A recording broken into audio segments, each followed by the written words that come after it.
ایک دفعہ کا ذکر ہے، دور کسی جنگل میں ایک ٹنٹنی نام کی چڑیا اور کالو کوا رہتے تھے۔ اسی جنگل میں ایک ٹونی نام کی محنتی اور ذہین چڑیا رہتی تھی۔ ٹنٹنی بہت ہی محنتی اور لگن سے کام کرنے والی تھی۔ دوسری طرف اس کی بہن ٹونی بھی بہت ہی محنتی اور لگن سے کام کرنے والی تھی، جبکہ کالو کوا نہایت ہی سست اور کام چور تھا۔ ٹنٹنی نے جنگل میں اپنا سموسوں کا ایک ڈھابہ کھولا۔ اس کے دو بچے چنو اور منو بھی تھے۔ مما، ہمیں بہت زوروں کی بھوک لگی ہے۔ ٹھیک ہے بچوں، میں آپ کو ابھی سموسے بنا کے دیتی ہوں۔ یہ کہہ کر ٹنٹنی اپنے کام میں مصروف ہو گئی۔ کچھ ہی وقت میں ٹنٹنی نے سموسے بنا لیے اور اپنے بچوں کو دے دیے۔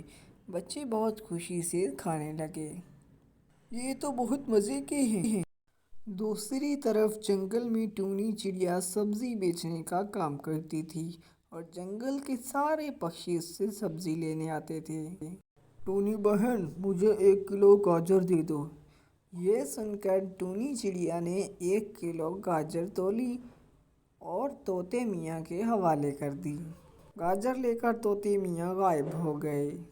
اسی طرح جنگل کے سارے پکشی اسے سبزی لیتے تھے۔ دوسری طرف کالو کوا بہت ہی کاہل تھا اور سارا دن ایسے ہی پڑا رہتا تھا۔ جنگل میں بارشوں کا موسم شروع ہونے والا تھا اور سب پکشی اپنے اپنے گھر بنانے میں مصروف تھے۔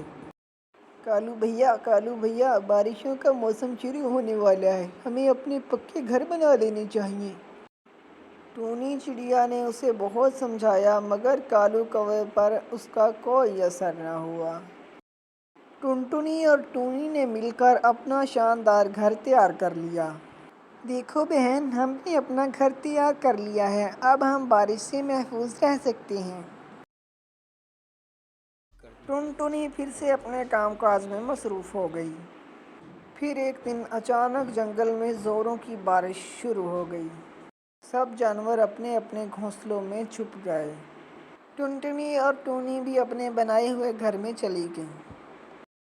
کالو کوے نے چونکہ سستی کا مظاہرہ کیا تھا، اس لیے وہ بارش میں ہی بھیگتا رہا۔